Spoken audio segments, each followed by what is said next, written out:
Hello students, আজ আমি দ্বাদশ শ্রেণীর অর্থাৎ উচ্চ মাধ্যমিকের একটি স্যাম্পল টেস্ট কোয়েশ্চেন নিয়ে আলোচনা করব। অর্থাৎ টেস্ট পরীক্ষার জন্য একটি ইংরেজির স্যাম্পল কোয়েশ্চেন নিয়ে আলোচনা করব। তোমরা জানো এবছর 80 নম্বরের যে তোমাদের থিওরির কোশ্চেনটা হয় তার পরিবর্তে সম্ভবত 50 নম্বরের কোশ্চেন হতে পারে, এবং স্কুলগুলি নিজেরাই তাদের কোশ্চেন করবে এবং সেই কোশ্চেনে ছাত্রছাত্রীদের পরীক্ষা দিতে হবে। তো একটি টেস্ট কোশ্চেন যদি 50 নম্বরের হয়, ইংরেজির ক্ষেত্রে 50 নম্বরের একটি টেস্ট কোশ্চেন হলে সেই ক্ষেত্রে সমস্ত যে প্রশ্নগুলি হয় 80 নম্বরের ক্ষেত্রে, অর্থাৎ প্রোজ, পোয়েম, ড্রামা বা এদিকে গ্রামার, রাইটিং, আনসিন, এই সমস্ত কিছু ব্যালেন্স করে 50 নম্বরের একটি কোশ্চেন কীরকম হওয়া উচিত বা কীরকম হতে পারে তারই আমি একটি নমুনা কোশ্চেন এখানে তোমাদের করে দিলাম, এবং সমস্ত কোশ্চেনগুলির উত্তরও করে দিয়েছি। আরও একটা জিনিস মাথায় রাখবে, এখানে যে সমস্ত কোয়েশ্চেনগুলি করা হয়েছে উত্তর সহ, এই সমস্ত কোয়েশ্চেনগুলি কিন্তু তোমাদের টেস্ট পরীক্ষার পাশাপাশি ফাইনাল পরীক্ষার জন্য ভীষণ ভীষণ ইম্পর্ট্যান্ট। টেস্ট পরীক্ষাতে তো ইম্পর্ট্যান্ট বটেই, ফাইনাল পরীক্ষার জন্য অর্থাৎ 2022-এর উচ্চ মাধ্যমিকের ফাইনাল পরীক্ষার জন্যও খুবই ইম্পর্ট্যান্ট। অতএব তোমরা এগুলো ভীষণ কেয়ারফুলি এগুলো স্টাডি করবে বা তোমরা এই উত্তরগুলো একটু বুঝে নেওয়ার চেষ্টা করো। আমি তোমাদেরকে প্রত্যেকটা প্রশ্নের উত্তরগুলো সহ আমি একটু ব্যাখ্যা করে যাব। দেখো, প্রথমে 1 নম্বরে আছে answer any one of the following questions each in about 100 words. অর্থাৎ 100 শব্দের মধ্যে যে কোনো, নিচের যে প্রশ্নগুলো আছে তার মধ্যে যে কোনো একটি প্রশ্নের উত্তর দিবে। 6x1 বা 6 নম্বর থাকবে। You have an interesting face, who said this, whose face is referred to here, why did the speaker say this, how did the person spoken to respond to this comment. তোমরা এটা জিনিসটা খেয়াল করো যে হু said this, ওটা কে এটা বলেছিল, whose face is refer to here, কার মুখমণ্ডলকে এখানে উল্লিখিত করা হয়েছে, why did the speaker say this, কেন বক্তা একথা বলেছিলেন, how did the person spoken to respond to this comment. অর্থাৎ এখানে যে ব্যক্তি সম্পর্কে বলা হচ্ছে সে এই মন্তব্যে কীরকমভাবে রেসপন্ড বা প্রতিক্রিয়া করেছিল। এবার দেখো প্রথম প্রশ্নটা উত্তর, the narrator in Ruskin Bond story the eyes have it said this. তাহলে তোমরা জানো যেগুলো 1 নম্বরের পার্ট সেগুলো একটি মাত্র কমপ্লিট সেন্টেন্সে উত্তর দেবে। 1 নম্বরের পার্টগুলো একটি মাত্র কমপ্লিট সেন্টেন্সেই উত্তর দেবে। আমি সেইভাবেই তোমাদেরকে দিয়ে দেখিয়েছি। দেখো, তারপরে দেখো 2 নম্বর পার্টটা যে এখানে আছে, why did the speaker say this. তার আগে একটা পার্টটা 2 নম্বর পার্টটা আছে whose face is refer to here. তাহলে তোমরা এখানে এরকমভাবে প্যারাগ্রাফ চেঞ্জ করে করে লিখবে, তাহলে উত্তরটা বোঝা যাবে। The face of the girl who got in to the same train compartment as the narrator is referred to here. The face of the girl, সেই মেয়েটির মুখমণ্ডলটি, who got in to the same train compartment, যে সেই একই train কম্পার্টমেন্টে প্রবেশ করেছিল যেটাতে বক্তা বা কথক ছিলেন, ইজ রেফার্ড টু হিয়ার এখানে উল্লিখিত করা হয়েছে। তারপর 3 নম্বর পার্টটা দেখো, how did this person, why did the speaker say this, কেন বক্তা কথা বলেছিলেন। তাহলে এখানে 3 নম্বর পার্টটা আমি কেমনভাবে লিখেছি উত্তরটা দেখো, দি স্পিকার ওয়াজ ব্লাইন্ড, বক্তা ছিলেন অন্ধ, but he was very eager to have a physical look of the girl, তিনি খুব আগ্রহী ছিলেন মেয়েটিকে একবার শারীরিকভাবে চোখের দেখা দেখতে। আফটার সাম ক্যাজুয়াল কনভারসেশন, কিছু সাধারণ কথাবার্তার পরে, হি বিকেম কোয়াইট ডেয়ারিং, সে ভীষণ সাহসী হয়ে উঠেছিলেন, and made this safe remark, এবং তারপর এই মন্তব্যটা, এই নিরাপদ মন্তব্যটা করলেন। He also wanted to pretend that he could see everything, তিনি এও চেয়েছিলেন যে তিনি যে সব কিছু দেখতে পাচ্ছেন তার ভান করতে। তাহলে এইটা হচ্ছে 3 নম্বর পার্টটার অ্যান্সার। 3 নম্বর পার্টটা মানে why did the speaker say this. এরপর এখানে আমি একটু জায়গা তোমরা ছাড়বে, এরকমভাবে প্যারাগ্রাফ চেঞ্জ করে রাখবে। তো আমি এখানে প্যারাগ্রাফটা চেঞ্জ করে দেওয়া হয়নি, সেই জন্য এখানে তোমাদের একটু ভেঙে দেখিয়ে দিয়েছি। এবার 4 নম্বর পার্টটা বলা আছে, how did the person spoken to respond to this comment. অর্থাৎ হাউ ডিড দি পারসন অর্থাৎ যে ব্যক্তিটি সম্পর্কে বলা হচ্ছে তিনি কি এই মন্তব্যের প্রতিক্রিয়া জানিয়েছিলেন। দেখো তোমরা, দি গার্ল, উত্তরটা দেখো, the girl laughed pleasantly in a clear ringing tone. ভালো করে একটু অস্পষ্ট হতে পারে তোমাদের, তো সেটা তোমরা একটু দেখে নাও। The girl laughed pleasantly in a clear ringing tone.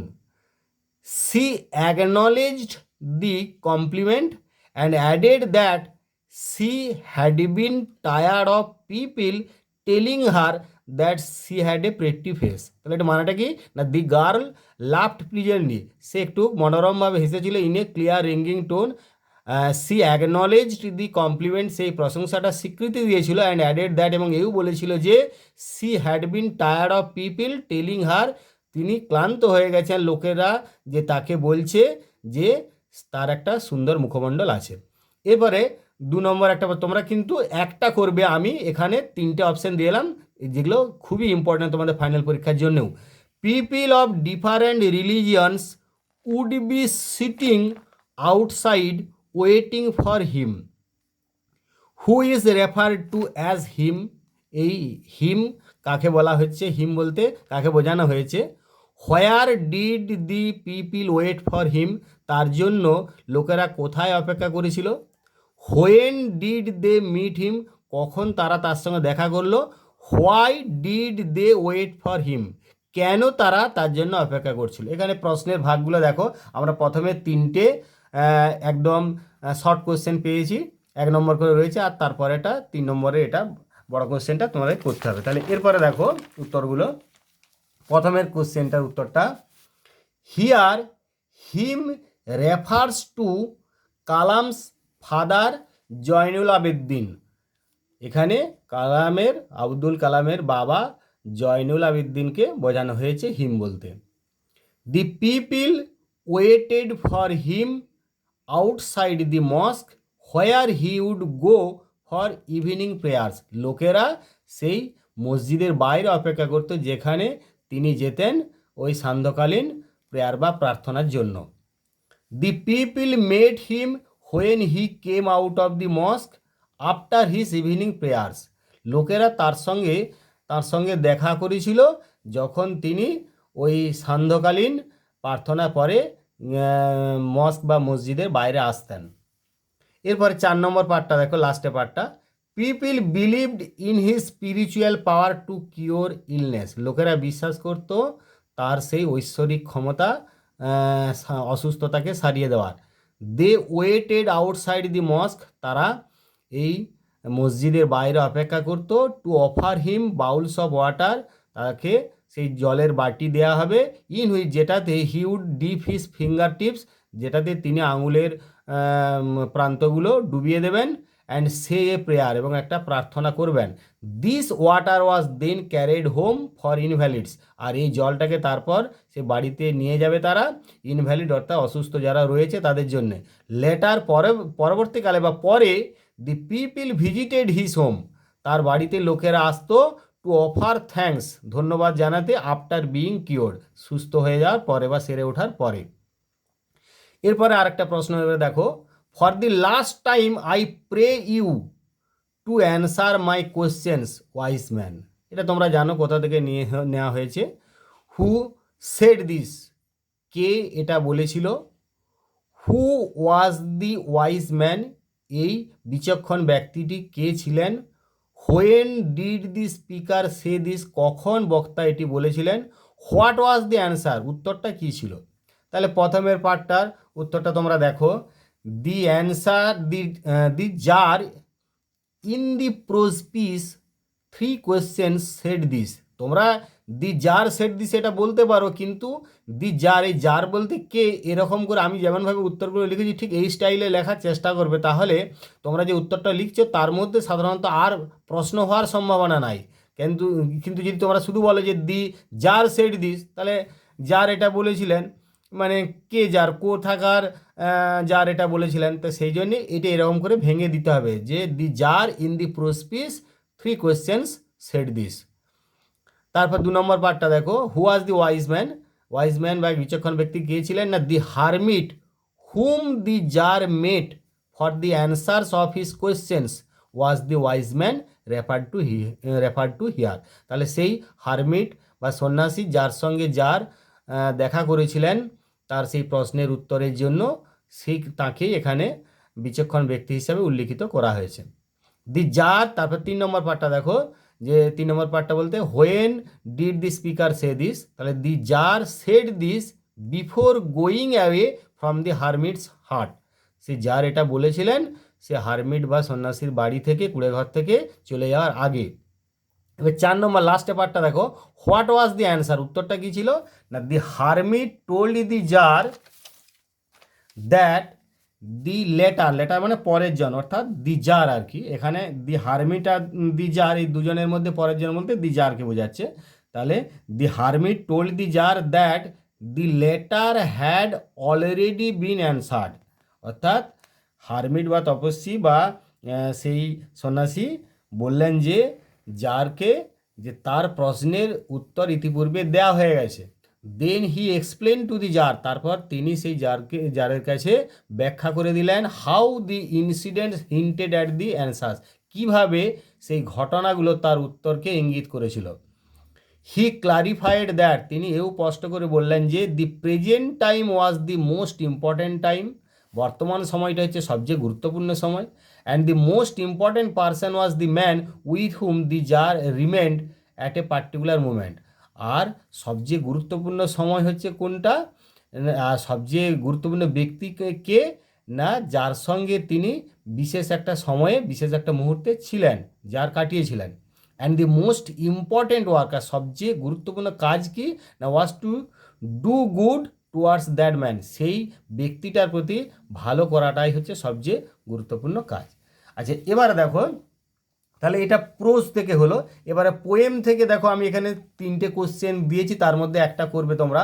তাহলে এখানেও সেই 6 নম্বর, answer any one of the following questions each in about 100 words. তোমাদের দুটো করে করতে হয়, তাহলে আমি একটা করে ব্যালেন্স করে একটা করে করতে বলছি সবগুলো থেকেই। তাহলে 100 শব্দের মধ্যে করবে। প্রথমে দেখো, দে ফিল দি হলো ফুল অফ লাইট, তাহলে এটা কবিতা থেকে, কোন কবিতা থেকে নেওয়া হয়েছে তোমরা জানো, অ্যাসলিপ ইন দি ভ্যালি। তো যাই হোক, হোয়াট ইজ দি হলো রেফার্ড টু হিয়ার, হলো বলতে এখানে কি বোঝানো হয়েছে? হাউ ডাজ দি হলো লুক, এই হলো কেমন দেখায়? হু ইজ লাইং ইন দি হলো, কে এই হলো বা ফাঁকা জায়গাতে, মানে এখানে হলো মানে ভ্যালি উপত্যকায়, তোমরা জানো সে উপত্যকায় কে শুয়েছিল বা কে পড়েছিল। How is he lying there, কীভাবে সে সেখানে পড়ে আছে।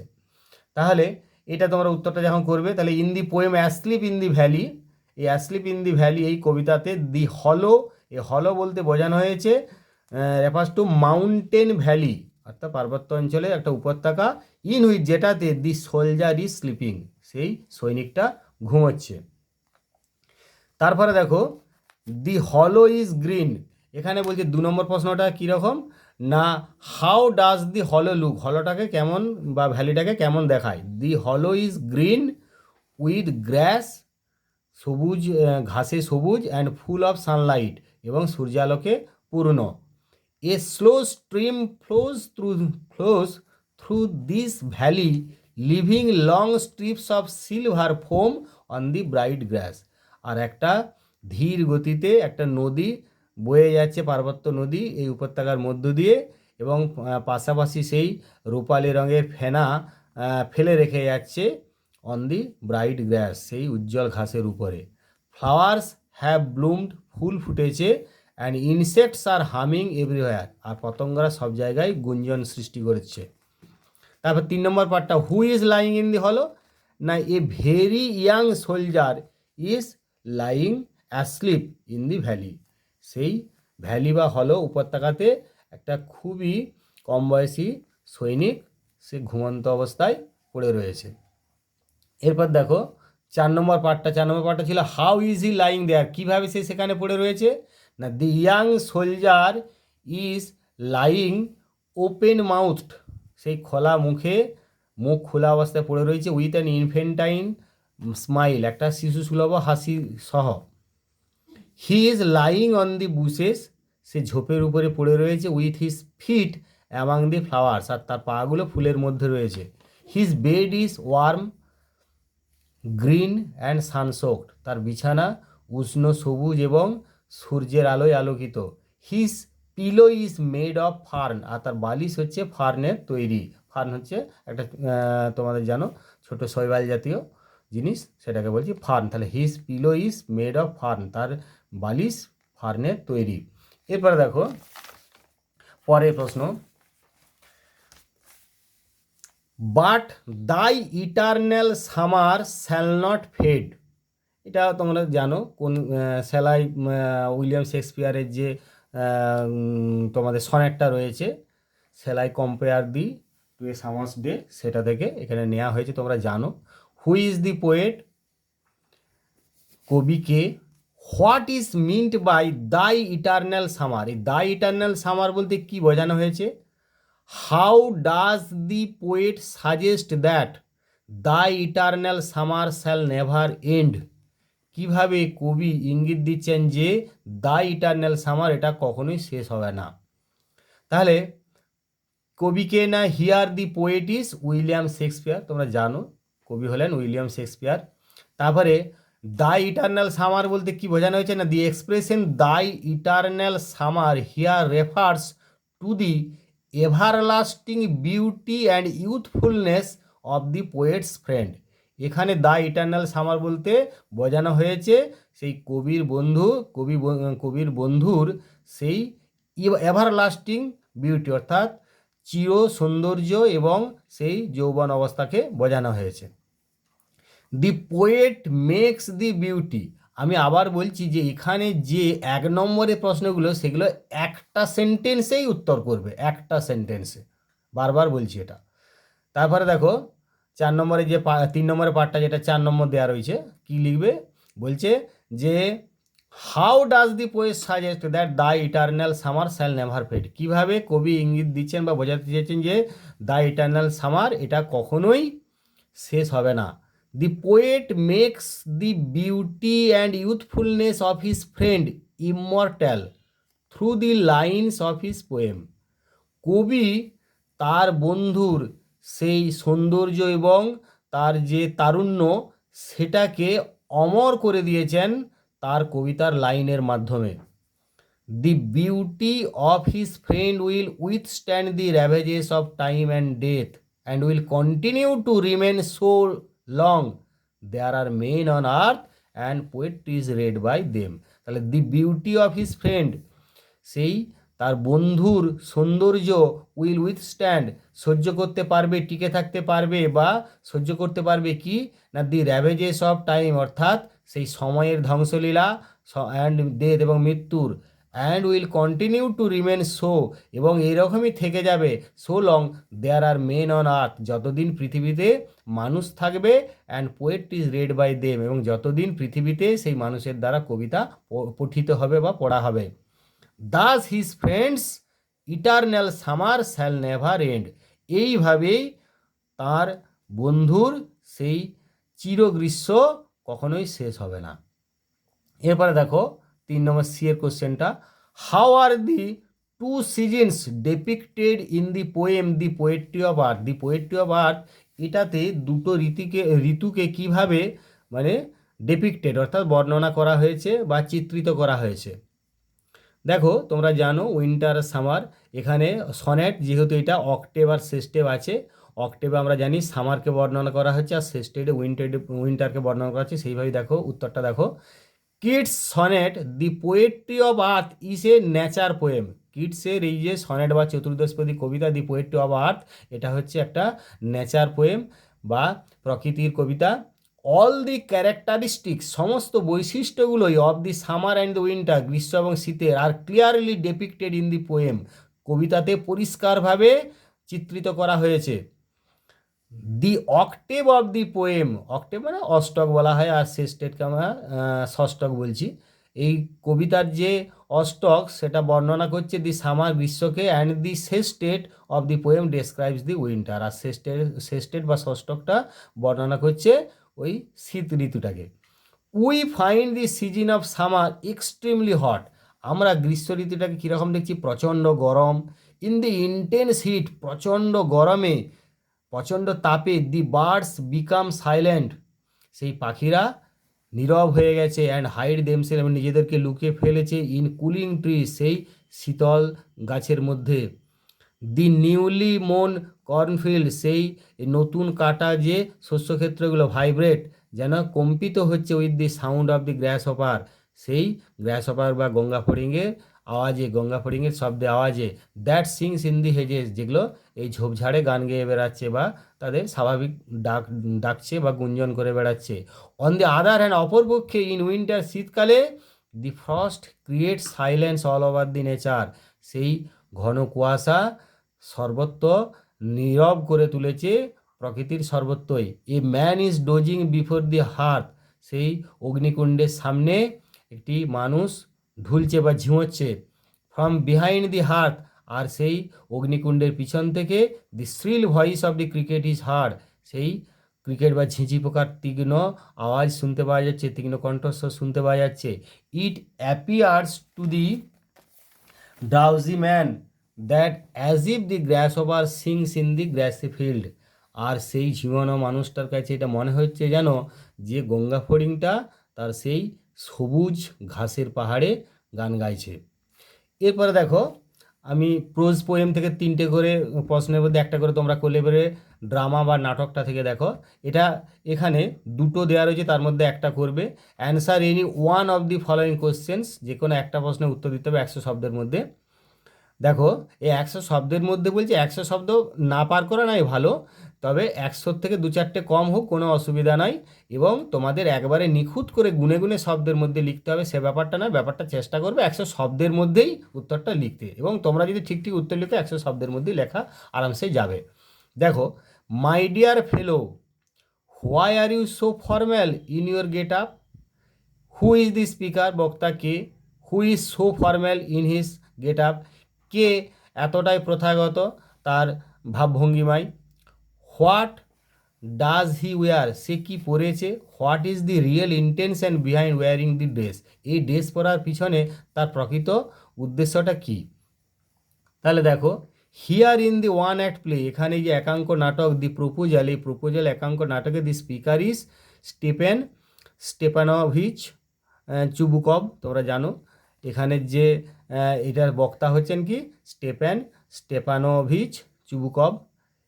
তারপরে দেখো 2 নম্বর প্রশ্নের উত্তর হচ্ছে যে who is so formal in his get up, এই তার গেট আপ বা চালচলন ভাবভঙ্গিমায় এতটা প্রথাগত কে? Ivan Vassilyevich Lomov, another character of the play, এই নাটকটার দি প্রপোজাল নাটকটা অন্য একটা চরিত্র, is so formal in his get up, তার সেই গেট আপ বা ভাবভঙ্গিমায় এতটাই প্রথাগত। তারপরে 3 নম্বর যে পার্টটা রয়েছে, 3 নম্বর পার্টটা আবার খেয়াল করো, যে এখানে 3 নম্বর পার্টটা বলছে যে হোয়াট ডাজ হি ওয়্যার, সে কি পরেছে। তাহলে এখানে তোমাদের এগুলো এরকম 1 + 1 + 1, এটা 3টে হলো, এরপরে এটা 3, মানে এরকমটা থাকবে আর কি, সমান 6। অর্থাৎ প্রথমের পার্টটা 1 নম্বর, দ্বিতীয় পার্টটা 1 নম্বর, আর তৃতীয় পার্টটা 1 নম্বর, তারপরের পার্টটা 3 নম্বর। সেইভাবেই দেখো একটা করে সেন্টেন্সে উত্তরগুলো দেওয়া রয়েছে।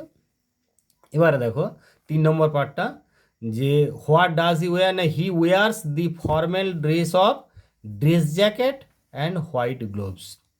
তাহলে তোমরা জানো সে পরে আছে ড্রেস জ্যাকেট এবং হোয়াইট গ্লোভস। তারপরে 4 নম্বর যে পার্টটা, তার প্রকৃত উদ্দেশ্যটা কী ছিল এরকম ড্রেস পরার? না Lomov visits Chubukov in his formal dress, সেই তার প্রথাগত পোশাকে তার সঙ্গে দেখা করেছে, অর্থাৎ লোমভ চুবুকভের সঙ্গে দেখা করেছে তার প্রথাগত পোশাকে। His real intention behind his visit, তার আসল উদ্দেশ্য এই দেখা করার কী ছিল না? To ask for the hand of Natalia, সে নাটালিয়ার হাত চাওয়া, হাত ইন ম্যারেজ, বিবাহে তার হাত চাওয়া, তার মানে তার বিয়ে করার জন্য তাকে প্রস্তাব দেয় এক কথায়। লোমব prefers two propose in formal dress. লোমব পছন্দ করে প্রস্তাব দিতে, বিবাহের প্রস্তাব দিতে ইন ফর্ম্যাল ড্রেস, এই প্রথাগত পোশাকে, টু উইন হার্ট, যাতে করে তার হৃদয় জয় করতে পারে। বিসাইডস, এছাড়া, টু গেন কনফিডেন্স, আত্মবিশ্বাস লাভ করা, as well as to Impress Natalia, এবং নাটালিয়াকে প্রভাবিত করা, প্রভাবিত করতে লোমব উইয়ার্স এ ফর্ম্যাল ড্রেস। লোমব এই প্রথাগত পোশাকটা পরেছে। এবার 2 নম্বর প্রশ্নটা দেখো। At this very moment my lips are trembling. Whose lips are trembling, কার ঠোঁটগুলো কাঁপছে। When are the lips trembling, কখন ঠোঁটগুলো কাঁপছে। Why are the lips trembling, কেন এই ঠোঁটগুলো কাঁপছে। এবারে দেখো, এখানে তোমাদের এই প্রশ্নটার উত্তরে এইখানে তোমরা এইভাবে পাচ্ছ। এখানে 1 1 প্লাস 2 প্লাস 3 সমান হচ্ছে 6। তাহলে সেইভাবে উত্তরটা করা আছে। দেখো যে the lips of Ivan Vassilyevich Lomov, a character in the play the proposal are trembling. এই ইভান ভ্যাসিলেভিচ লোমবের ঠোঁটগুলো, যেটা হচ্ছে ঠোঁটগুলো এই প্রপোজালের একটা চরিত্র, ইভান ভ্যাসিলেভিচ লোমব, এর ঠোঁটগুলো কাঁপছে আর ট্রেমলিং। তারপর 2 নম্বর পার্টটার প্রশ্ন, 2 নম্বর প্রশ্নটা কী ছিল আবার দেখে নাও।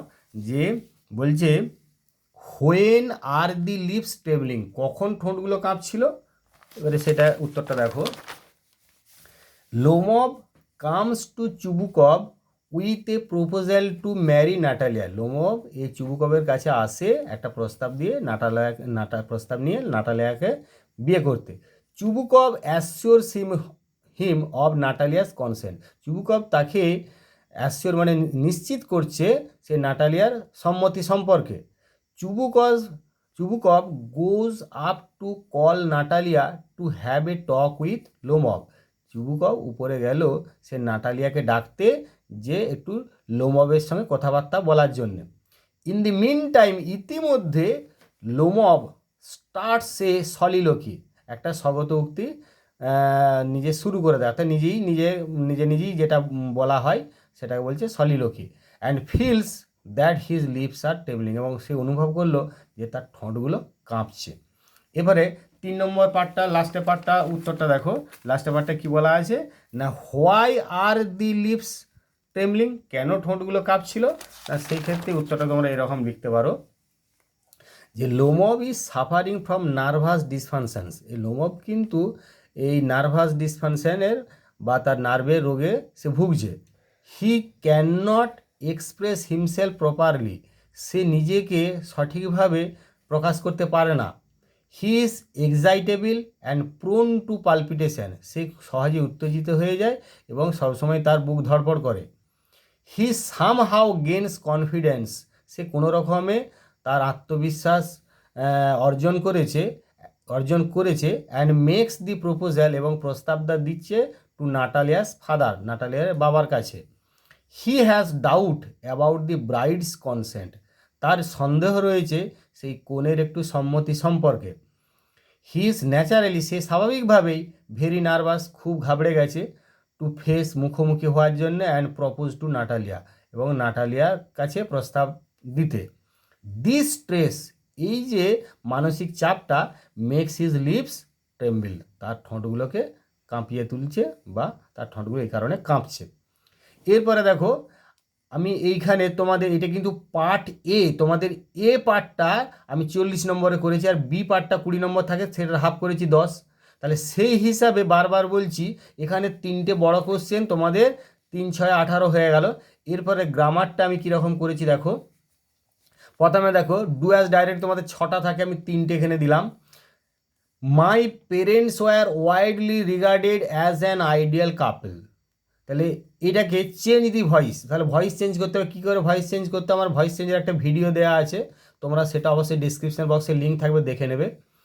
দেখো তাহলে এখানে সাবজেক্ট কি, এখানে মাই পেরেন্টস যেহেতু আছে, এখানে অবজেক্ট হিসাবে আমি কিন্তু কোনো পাচ্ছি না, মানে এটাকে আমাদেরকে অবজেক্টটা ধরে নিতে হবে, ধার করতে হবে। বলছে আমার বাবাকে ওয়াইডলি রিগার্ডেড মানে ব্যাপকভাবে মনে করা হতো একটা আইডিয়াল কাপেল মানে আদর্শ দম্পতি। তাহলে ব্যাপকভাবে মনে করা হতো কাদের দ্বারা, নাই কাদের দ্বারা, এটা আমরা ধরে নেব যে লোকেদের দ্বারা, মানে লোকেরা বলতো, তাহলে সেই লোকেরা সেই সাবজেক্টটাকে ধার করতে হবে। অর্থাৎ পিপিল রিগার্ডেড, লোকেরা মনে করতো মাই পেরেন্টস আমার বাবা মাকে ওয়াইডলি ব্যাপকভাবে অ্যাজ অ্যান আইডিয়াল কাপেল, ভীষণভাবে লোকেরা আমার বাবা মাকে ভীষণভাবে একটা আদর্শ দম্পতি হিসেবে মনে করতো। তাহলে তোমরা দেখো যে এখানে অ্যাজ অ্যান আইডিয়াল কাপেল, তাহলে my parents were widely regarded, এবার কাদের দ্বারা না, বাই পিপিল, এখানে পিপিলটা আমাকে নিয়ে আসতে হবে। তাহলে পিপিল সাবজেক্ট করলে আমি মাই পেরেন্টস অবজেক্টে, তাহলে পিপিল রিগার্ডেড মাই পেরেন্টস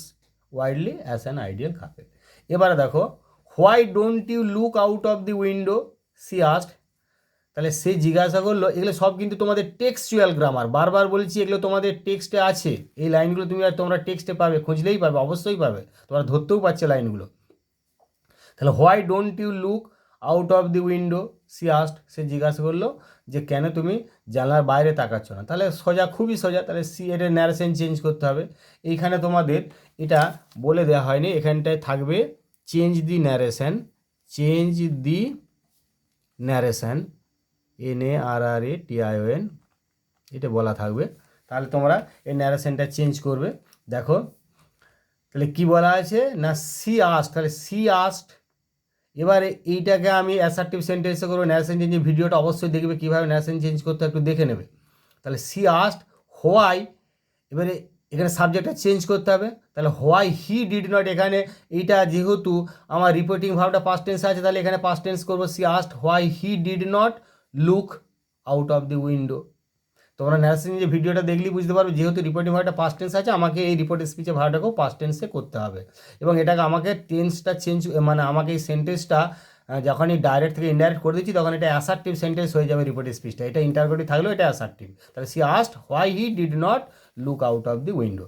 এরপরে দেখো এ ম্যান, কোমা আছে দেখো, getting into the compartment stammered an apology, এটা তোমরা জানো, তো টেক্সট থেকে নেওয়া হয়েছে। এটা কী করতে বলছে না, স্প্লিট ইন্টু টু সেপারেট সেন্টেন্সে, দুটো সেন্টেন্সে ভাগ করতে হবে। খুবই সোজা, একটা লোক ট্রেনে কম্পার্টমেন্টে, ট্রেনে কামরায় প্রবেশ করলো, তারপরে সে মানে একটু আমতা আমতা করে ক্ষমা চাইলো, তাহলে বা তাহলে তুমি কি করলে প্রথমে না, a man goat into the compartment, এটা যেহেতু আমাকে পাস্ট টেন্সে আছে আমি পাস্ট টেন্সে করলাম, স্টেমার্ড পাস্ট টেন্সে আছে, তাহলে a man goat into the compartment, এটা একটা সেন্টেন্স হয়ে গেল।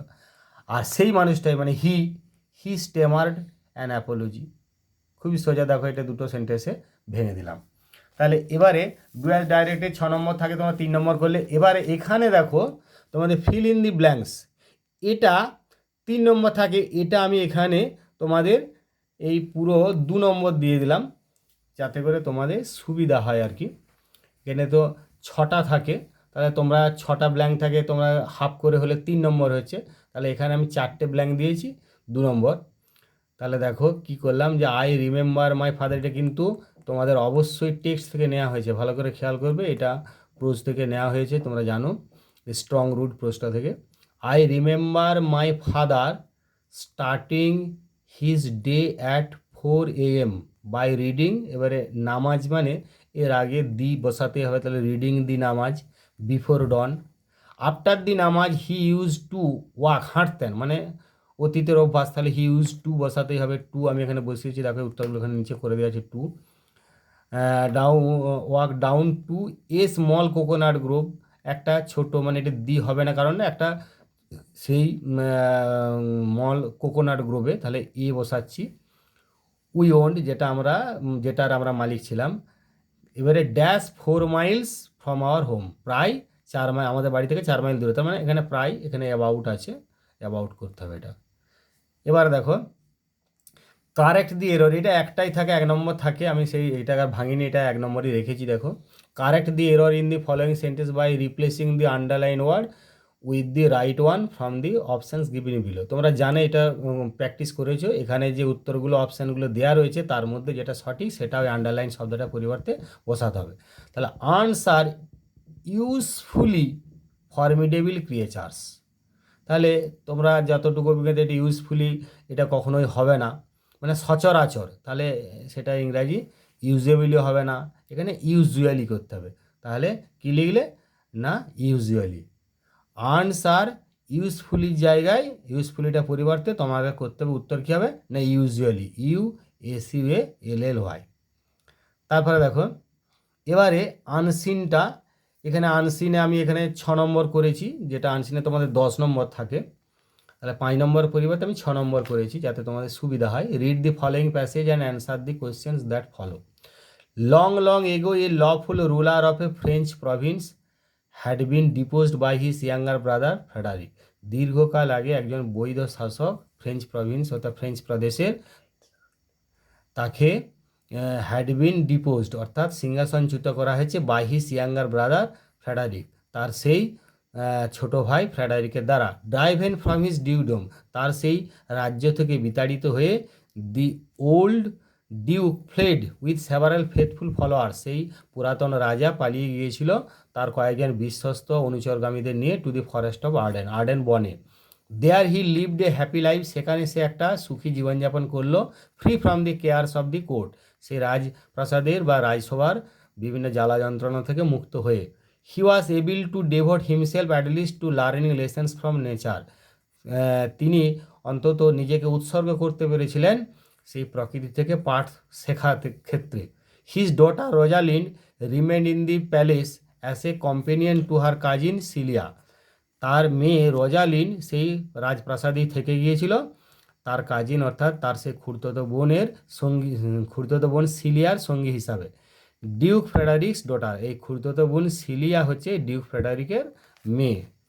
দি টু গার্লস ওয়ার ইনসেপারেবল, এই দুজন মেয়েকে ইনসেপারেবল মানে অবিচ্ছেদ্য অর্থাৎ এটাকে আলাদা করা যাবে না। And nothing her father said or did, এবং কোনো কিছুই তার বাবা বলেনি বা করেনি যেটা কুড সেপারেট সিলিয়া, সিলিয়াকে আলাদা করতে পারত from her dearest friend and sister Rosalyn, তার সেই প্রিয় বন্ধু এবং বোন রোজালিনের কাছ থেকে। তাহলে এরপরে দেখো এই আনসিনটা পড়ে এই প্রশ্নগুলো উত্তর দিতে হবে। এখানে তোমাদের ট্রু ফলস আমি এখানে দুটো দিয়েছি দেখো।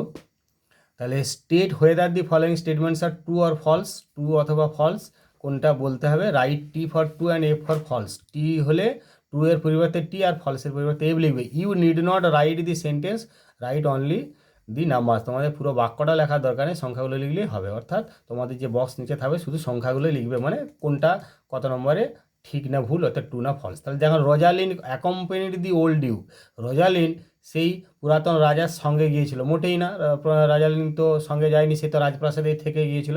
আমি আর তোমরা প্যাসেজটা দেখলেই বারবার বুঝতে পারবে যে তাহলে তোমরা একটু হয়তো ভিডিওটা ব্যাক করে আবার প্যাসেজটা দেখে নেবে, বা তোমাদের আমি একটু বলে দিলাম এখানে যে রোজালিন অ্যাকম্পানিড দি ওল্ড ডিউক, তাহলে এটা ফলস হবে। তাহলে এফ করলাম, একের দাগে এফ। তারপর দেখো দি old duke lived A miserable life in the forest, সেই পুরাতন রাজা খুব শোচনীয় জীবনযাপন করছিল বনে, মোটেই নয়, সে খুব সুখী জীবনযাপন করছে, তাহলে এটাও ফলস, তাহলে এফ হলো।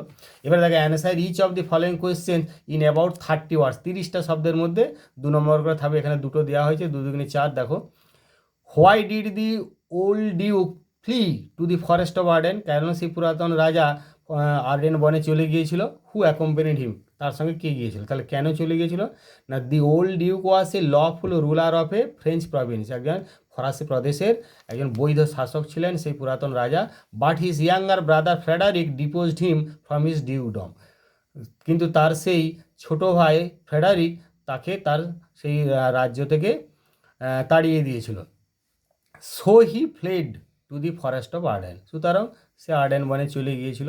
এবারে হু অ্যাকম্পানিড হিম, তার সঙ্গে কে গিয়েছিল না হিজ সেভারাল ফেথফুল ফলোয়ার্স, তার কয়েকজন বিশ্বস্ত অনুচরগামী অ্যাকম্পানিড হিম, তার সঙ্গে গিয়েছিল to the forest of Arden, সে আর্ডেন বনেতে। এবারে 2 নম্বর প্রশ্ন দেখো why was the old duke happy in the forest, এই ওল্ড ডিউক এই বনেতে কেন আনন্দে ছিল না in the forest of Arden, সে আর্ডেন বনেতে the old duke lived a happy life, একটা আনন্দের জীবন বা খুশির বা সুখের জীবনযাপন লিড করছিল বা জীবনযাপন করছিল। Free from the cares of the court, সেই রাজসভার বিভিন্ন জ্বালা যন্ত্রণা থেকে মুক্ত হয়ে। He was able to devote himself, সে নিজেকে উৎসর্গ করতে পেরেছিল অন্ততপক্ষে two learning lessons from nature, প্রকৃতি থেকে পাঠ শেখাতে। এরপরে আমরা রাইটিংয়ে যাব। রাইটিংয়ে তোমাদের মানে একটা 10 নম্বরের রাইটিং করতে হয়। আমি এখানে সেই 10 নম্বরে একটা রাইটিংয়ে রেখেছি, এখানে আর ভাঙিনি।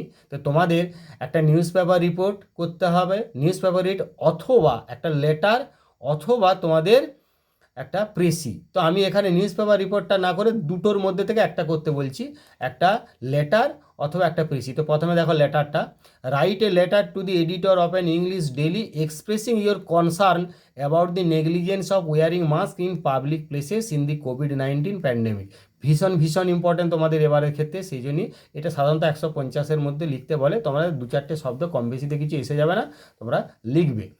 তাহলে একটা চিঠি লিখতে হবে একটা দৈনিক ইংরেজি দৈনিক সংবাদপত্রের সম্পাদককে, যে তোমার উদ্বিগ্নতা জানিয়ে কী জন্যে না এই পাবলিক প্লেসে লোকজন, পাবলিক বা লোকজন এই কোভিড-19 প্যান্ডেমিক অর্থাৎ কোভিড-19 এই অতি মহামারীতে পাবলিক প্লেসগুলোতে তারা মাস্ক পরার যে অবহেলা, সেটা সম্পর্কে তোমার উদ্বিগ্নতা জানিয়ে ইংরেজি দৈনিক সংবাদপত্রের সম্পাদককে একটা চিঠি লিখতে হবে। তাহলে এই চিঠি কীভাবে লিখতে হয় সেই প্রসঙ্গে একটা ভিডিও আছে, তোমরা বারবার বলছি অবশ্যই লেটার রাইটিংয়ের ভিডিওটা দেখে নেবে। তো আমি এখানে কিভাবে লিখবে সেটা একটা দিয়েছি, দেখো।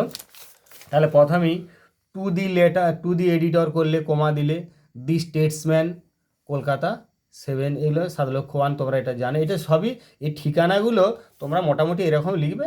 এটা একটা কাল্পনিক ঠিকানাও হতে পারে, এর সঙ্গে হয়তো বাস্তবে মিল নাও থাকতে পারে, তোমরা ঠিকানা এভাবেই লেখার চেষ্টা করবে। এবার দেখো সাবজেক্টটা অবশ্যই লিখছে না, সাবজেক্টটা কি প্রশ্নটি বলা আছে তোমার, negligence of wearing mask in public places in the কোভিড-19 প্যান্ডেমিক। তোমাদের কীভাবে চিঠি লিখতে হয় এডিটরকে আমি অবশ্যই দিয়েছি। তাহলে সাবজেক্টটা দেখো প্রশ্নটি থাকছে, এই যে তোমরা দেখলে এখানে প্রশ্নটি রয়েছে যে অ্যাবাউট কী সম্পর্কে, না the negligence of wearing mask in public places in the কোভিড-19 প্যান্ডেমিক। তাহলে এইটাই তোমরা সাবজেক্টে লিখলে। এরপরে দেখো শেয়ার করে, please allow me little pace in your esteem daily to express my concern about the negligence of people to wear mask in public places during the deadly outbreak of কোভিড-19। তাহলে এটি চিঠি কিভাবে লিখতে হয় তোমরাকে অতি অবশ্যই আমি বারবার বলছি, তোমরা চিঠি ভিডিওটা দেখবে, তাহলে বুঝতে পারবে যে দয়া করে আপনার বহু প্রশংসিত সংবাদপত্রে, দৈনিক সংবাদপত্রে আমাকে একটু জায়গা দেন আমার উদ্বিগ্নতা প্রকাশ করার জন্যে। কী জন্যে না, এই যে মারাত্মকভাবে কোভিড-19 ছড়িয়ে পড়েছে, সেই সময়ে যে পাবলিক প্লেসগুলো রয়েছে সেই সব জায়গায় লোকজন যে মাস্ক পরার অবহেলা করছে তার সম্পর্কে উদ্বিগ্নতা জানিয়ে, to stop the spread of কোভিড-19 we must take some safety measures. এই কোভিড-19 ছড়িয়ে পড়াটাকে আটকাতে আমরা অবশ্যই কিছু নিরাপত্তামূলক ব্যবস্থা নেব, laid down by our doctors and expert, যেগুলো আমাদের বিশেষজ্ঞরা বা ডাক্তারেরা আমাদের জন্য স্থিরীকৃত করে দিয়েছেন বা স্থির করে দিয়েছেন। সাম অফ দেম আর, তাদের মধ্যে কিছু হচ্ছে to wear a mask in public places, এই পাবলিক প্লেসে মাস্ক পরা, কিপিং সোশ্যাল ডিস্টেন্স, সামাজিক দূরত্ব বজায় রাখা, ওয়াশিং হ্যান্ডস ফ্রিকোয়েন্টলি, বারবার হাত ধোয়া, working from home if possible, যদি সম্ভব হয় বাড়ি থেকে কাজকর্ম করা, and getting vaccinated if available, আর যদি ভ্যাকসিন পাওয়া যায় তাহলে ভ্যাকসিন নিয়ে নেওয়া ইত্যাদি। Only precaution and awareness can protect us from this corona virus, কেবলমাত্র এই সতর্কতা বা সচেতনতাই আমাদের করোনা ভাইরাস থেকে রক্ষা করতে পারে। বাট সাম কেয়ারলেস পিপিল, অবশ্যই জিনিসটা খেয়াল করো এখানটা, যে কিন্তু কিছু কেয়ারলেস পিপিল, অর্থাৎ যারা কোনো গ্রাহ্যই করে না, কোনো কিছু মানে গ্রাহ্যই করে না, উপেক্ষা করে সব, সেরকম অসতর্ক কিছু লোকেরা টার্নে ডিপিআর টু, মানে এটা পুরোটা মানে হচ্ছে কর্ণপাত করে না, to the advice of the experts, এই বিশেষজ্ঞদের পরামর্শকে, ইন মার্কেট প্লেসেস, বাজার এলাকাতে, বাস স্টপে, রেল স্টেশনে, ইভিন এভরিওয়্যার, এমনকি সব জায়গাতেই, they do not wear mask properly, তারা সঠিকভাবে মাস্ক পরে না। Mask are discover only in their pockets, মাস্কগুলো শুধুমাত্র তাদের পকেটেই মানে আবিষ্কার করা হয় বা পকেটেই খুঁজে পাওয়া যায়। They walk about with their dirty repeatedly used mask in their hands, তারা চারদিকে ঘুরে বেড়ায় তাদের সেই নোংরা বারবার ব্যবহৃত মাস্কগুলো তাদের হাতে করে নিয়ে। আদার কোভিড-19 protocols are also violated on their part, অন্যান্য যে কোভিড-19 বিধিনিষেধ আছে সেগুলোও তারা লঙ্ঘন করে তাদের পক্ষ থেকে। Such carelessness increases the chance of spreading the disease instead of stopping, এই রকমের অসতর্কতায় আরও এই রোগটাকে ছড়িয়ে দেওয়ার সুযোগটাকে বাড়িয়ে দিচ্ছে, তাই এই রোগটাকে থামানোর পরিবর্তে। On behalf of people in general, on behalf of people in, সাধারণ লোকেদের পক্ষ থেকে, I request the government and the authority concern, আমি সরকার এবং উপযুক্ত কর্তৃপক্ষের কাছে অনুরোধ করছি, concern to enforce strict laws, একদম কঠোর বিধিনিষেধ বলবৎ করতে, অ্যান্ড আন্ডারগো ক্যাম্পেনিং, এবং প্রচার অভিযান চালাতে, অ্যান্ড ম্যাস অ্যাওয়ারনেস, এবং গণসচেতনতা, সো দ্যাট, যাতে করে we all can come out of this pandemic as soon as possible, যাতে করে আমরা সবাই এই অতিমারি থেকে বেরিয়ে আসতে পারি যত শীঘ্র সম্ভব। Thank you, yours faithfully. এবার ইয়োর্স ফেথফুলি এবার কমা দিবে, এবার তোমার নামটা লিখবে, নিজের নামটা, এটা আমি একটা কাল্পনিক নাম দিয়েছি, তোমার নিজের নাম লিখবে, আর এইদিকে ডেটের করে তোমার ফুল ঠিকানাটা লিখবে, এবং অবশ্যই অবশ্যই ডেট দিবে, ডেট বিন চিঠির কোনো দাম নাই, অবশ্যই ডেট দেবে। আমি এখানে একটা সম্ভাব্য একটা কাল্পনিক ডেট দিয়েছি, তোমরা তোমাদের পছন্দ মতো বা তোমাদের যেটা ডেট প্রযোজ্য হবে সেই ডেটটা দেবে। এরপর এখানে একটা প্রেসি, তোমরা প্রেসি কীভাবে করতে হয় অবশ্যই আমার প্রেসি রাইটিংয়ের ভিডিওটা দেখবে, প্রেসি রাইটিংয়ের ভিডিওটা এখানে দেওয়া আছে, তাহলে সেই ডিসক্রিপশান বক্সে দেওয়া থাকবে, সেটা তোমরা একটা লিঙ্কটা থেকে দেখে নেবে। অবশ্যই ডিসক্রিপশান বক্সে লিঙ্ক দেওয়া আছে, এই রাইটিংগুলো লিঙ্কগুলো দেওয়া থাকবে, লেটার রাইটিং, প্রেসি রাইটিং, এগুলো লিঙ্কগুলো দেওয়া থাকবে, তোমরা দেখে নেবে, বা গ্রামারের কিছু লিঙ্ক দেওয়া থাকবে। Write a precis of the following passage, add a suitable title, একটা সুটেবল টাইটেল তোমরা জানো এটা দিতে হয় প্রেসি লিখলেই। তাহলে দেখা হবে প্যাসেজটা দেখো, এখানে তোমরা জানো প্রেসি যা শব্দ থাকে তার মোটামুটি 1/3 মধ্যে আমরা করব। সাম take no thought of the value of money until they have come to an end of it, and many do the same with their time। তাহলে কিছু লোক আছে তারা অর্থের মূল্যটা বোঝে না যতক্ষণ না তারা এর শেষ পর্যায়ে আসছে, আবার একই জিনিসটা হয় তাদের সময়ের ক্ষেত্রেও। The hours are allowed to flow by unemployed, সেই সময়গুলো কোনো কাজে না লাগিয়েই পেরিয়ে যেতে দেয়। অ্যান্ড দেন, এবং তারপর when life is first warning, যখন জীবনটা দ্রুত শেষ হয়ে যাচ্ছে, দে থিঙ্ক, তারা ভাবে, that it is their duty, এটা হলো তাদের কর্তব্য, to make wiser use of it, এর বিচক্ষণ ব্যবহার করা। But the habit of listlessness may already have become confirmed, কিন্তু তাদের যেই অমনোযোগিতার অভ্যাসটা সেটা তাদের কাছে একবার দৃঢ় হয়ে বসে গেছে। And they are unable to break the bonds, তারা অসমর্থ হচ্ছে এই বাঁধনটাকে ভাঙতে, with which they have permitted themselves to become bound, যেটার সঙ্গে তারা নিজেদেরকে অনুমতি দিয়েছে বেঁধে রাখার জন্যে। Lost wealth may be replaced by industry, এই হারিয়ে যাওয়া সম্পদ সেটাকে আবার রিপ্লেস করা যেতে পারে, পুনরায় স্থাপন করা যেতে পারে পরিশ্রম দিয়ে। লস্ট নলেজ বাই স্টাডি, আর হারিয়ে যাওয়া জ্ঞানটাকে আবার অধ্যয়নের দ্বারা রিপেয়ার করা যেতে পারে। But lost health by temperance, আর মিতব্যয়িতার দ্বারাও আবার হারিয়ে যাওয়া স্বাস্থ্যকে পুনরুদ্ধার করা যেতে পারে, অ্যান্ড মেডিসিন, এবং ওষুধের দ্বারাও। বাট লস্ট টাইম, কিন্তু হারিয়ে যাওয়া সময়টা ইজ গন ফর এভার, চিরকালের জন্যেই হারিয়ে যায়।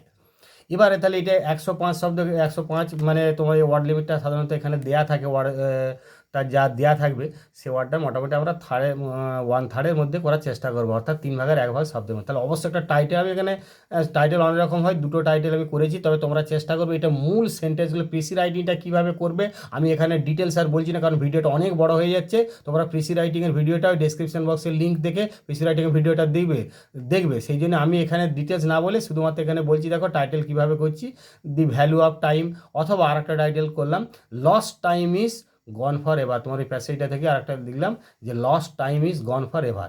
এবারে দেখো, some do not think of the proper utilization of time until it is too late, এটা তোমরা মানাটা অর্থটা আমি এখানে আছে জানো, এটা অর্থটা আমি বলেই দিলাম আগে। They should form the habit of making wiser use of it timely. Lost wealth like lost health and knowledge may be regained, but lost time is irreparable. তোমরা এটা দেখবে মোটামুটি 1/3 লিমিটের মধ্যে করা আছে। এরপরে আমরা পার্ট বি যাব, খুবই ভাইটাল, এটা তোমরা জানো, তোমাদের এই পার্ট বিটাতেই উত্তর করতে হয়, সেখানেই তোমাদের উত্তরটা করে এবং তার সঙ্গে ওটা মূল খাতার সঙ্গে অ্যাটাচ করে দিতে হয়, অর্থাৎ এখানে এই প্রশ্ন এবং এখানে উত্তর, তো আমি সেইভাবেই করেও দিয়েছি। তোমরা দেখো এটা আমি 20 নম্বর থাকে, এটা 10 নম্বরের মধ্যে করেছি। আমি বারবার বলছি এটা একটা যদি 50 নম্বরের টেস্ট কোয়েশ্চেন হয় তাহলে এরকম 50 নম্বরের হওয়া উচিত, এবং 50 নম্বরের হলে অবশ্যই এই ধরনের কোশ্চেনই হওয়া উচিত এবং সেইভাবেই আমি ব্যালেন্স করে করার চেষ্টা করেছি। অর্থাৎ এখানে 50 নম্বর কোশ্চেন হলে সাধারণত সমস্ত বিষয়গুলোকে কাভার করে, সব দিকগুলোকে কাভার করে যেরকম হতে পারে বা হওয়া উচিত যেরকম হতে পারে ঠিক সেইভাবেই ব্যালেন্স করে করা আছে। দেখো এখানে যারা তোমরা এগুলো প্রোজ পোয়েম ড্রামা থেকে অবজেক্টিভ শর্টগুলো নেওয়া হচ্ছে, তো সেইভাবেই করা আছে। দেখো complete each of the following sentences choosing the correct option from the alternatives provide. এখানে 4টে থাকে, আমি 2টো করেছি। দেখো প্রোজ থেকে, the girl could not bear to sit in a train for more than 3 or 4 hours, 2 or 3 hours, 4 or 5 hours, 5 or 6 hours। তোমরা জানো এটা পড়েছো 2 or 3 hours, তাহলে এটা বি হবে। আমি এখানে বি উত্তরটা লিখলাম। তারপর দেখো আব্দুল কালাম ওয়াজ বাই বার্থ তামিল, তেলেগু, কন্নড়, মালায়ালি। তবে এটা তোমরা জানো তামিল, তাহলে সেই জন্য আমি করেছি। তারপরে 2-এর দাগে এবারে এখানে দেখো answer any 2 of the following questions. তোমাদের এখানে 4টে করতে হয়, তা আমি এখানে 2টো দিলাম আর কি, 1 নম্বর করে। তাহলে কিন্তু এখানে 4টে তোমাদের দেওয়া আছে, 4টের মধ্যে তুমি 2টো করবে। তো এগুলো ভীষণ কিন্তু ইম্পর্ট্যান্ট, বারবার বলছি যত কিন্তু এখানে প্রশ্ন সব দেওয়া আছে তোমরা সেগুলো ফাইনাল পরীক্ষা বা টেস্ট পরীক্ষার জন্য সবগুলোই ভীষণ ইম্পর্ট্যান্ট। দেখো who came to see the girl off at the station. এই স্টেশনে মেয়েটাকে কে বিদায় জানাতে এসেছিল, না এ কাপল, কমা দিয়ে দেখো probably the girl's parents came to see her off at the station.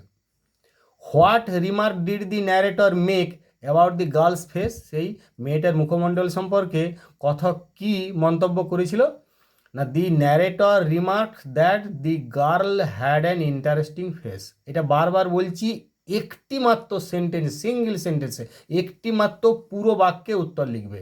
এই প্রশ্নগুলো, এই শর্ট অ্যান্সারগুলো একটি মাত্র পুরো বাক্যে উত্তরটি লিখবে, পুরো উত্তরটি একটি মাত্র বাক্যে লিখবে। তারপরে দেখো in which language was the prayer chanted in the mosque. কোন ভাষায় সেই মস্ক বা মসজিদে ওই প্রেয়ারটা বা প্রার্থনাটা হতো, না in the mosque the prayer was chanted in Arabic language. তারপরে দেখো by whom was the bearded man wounded. কার দ্বারা সেই দাড়িওয়ালা লোকটা আহত হয়েছিল, না the bearded man was wounded by the czar's bodyguard. এরপরে দেখো তোমরা কমপ্লিট, এখানে এবারে আমরা পোয়েমে চলে যাচ্ছি।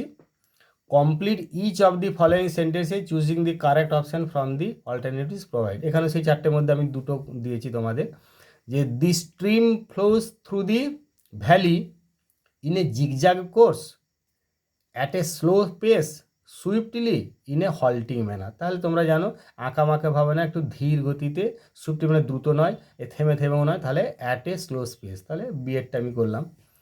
তারপর the poem shall I compare thee to a summer's day ইসে, এটা সনের চতুর্দশপদী কবিতা, না এলিজি শোকগাথা, না লিরিক গীতিকবিতা, না এপিক মহাকাব্য। তাহলে এটা অবশ্যই সনেট, তোমরা তাহলে করলে।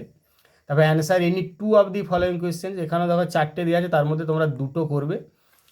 হোয়ার ডাজ দি স্ট্রিম ফ্লো। কোথায় সেই নদীটা প্রবাহিত হয়েছিল, না the stream flows through a small green valley. তারপর what shakes the darling birds of May, না the rough winds of summer shake the darling birds of May. তারপরে দেখো where do all the birds hide in summer, না কোথায় সে গ্রীষ্মে সমস্ত পাখিগুলো লুকিয়ে যায়, না in summer all the birds hide in the cool foliage of the trees. সেই গাছের সবুজ পাতায় বা পত্রকোষের মধ্যে সেই গ্রীষ্মকালে পাখিরা লুকিয়ে যায়। He takes the lead, who is referred to as he বলতে কাকে বোঝানো হচ্ছে, না here he refers to the glass hopper. এখানে হি বলতে সেই গ্রাস হপার বা গঙ্গাফড়িংকে বোঝানো হয়েছে। এবারে ড্রামা থেকে দেখো তোমাদের এখানে 4টে শুধুমাত্র এমসিকিউ থাকে, সেই জন্য আমি এখান থেকে 2টো নিয়েছি। তোমরা জানো এখানে শর্ট অ্যান্সার টাইপ থাকছে না, সেখানে 4টে এমসিকিউ, তার মধ্যে 2টো নেওয়া আছে। কেমনভাবে দেখো, দি প্রপোজাল ওয়াজ অরিজিনালি রিটিন। তোমরা এটা জানা খুব জরুরি, কিন্তু নাটকটা আদি মানে কিসে অরিজিনালি লেখা হয়েছিল, ইংলিশ, জার্মান, রাশিয়ান, না ফ্রেঞ্চ। তোমরা অবশ্যই জানো এটা রাশিয়ান, তাহলে এখানে লিখলে সিটা অপশান হলো। দি কালার অফ লোমাভস গ্লাভস, এই গ্লাভসের কালারটা কী ছিল লোমাভের? না অবশ্যই সাদা, হোয়াইট গ্লাভস, তোমরা জানো, তাহলে হোয়াইট বি, বি উত্তর হলো। যাই হোক, তোমরা এতক্ষণ ধৈর্য সহকারে যে পুরো কোশ্চেনটা উত্তর সহ তোমরা দেখলে বা বুঝলে, আমার তার জন্য তোমাদের অসংখ্য অসংখ্য ধন্যবাদ। আশা করা যায় তোমরা এইটা কিন্তু খুব ভালোভাবে সমস্ত কোশ্চেন অ্যান্সার খুব ভালো করে ফলো করবে। এখানে প্রত্যেকটা প্রশ্নই কিন্তু তোমাদের টেস্ট এবং ফাইনালের জন্য ভীষণ ইম্পর্ট্যান্ট। সাধারণত 50 নম্বরে হলে এরকম হতে পারে, সেই জন্যই তোমরা এইটা ধরে প্রস্তুতি অবশ্যই নেবে। এগুলো প্রত্যেকটাই কিন্তু তোমাদের জন্য ভীষণ ইম্পর্ট্যান্ট। যাই হোক, আশা করা যায় তোমাদের ভীষণ কাজে লাগবে। তোমরা যে শেষ পর্যন্ত ভিডিওটা দেখছো, আবারও তোমাদের অসংখ্য ধন্যবাদ।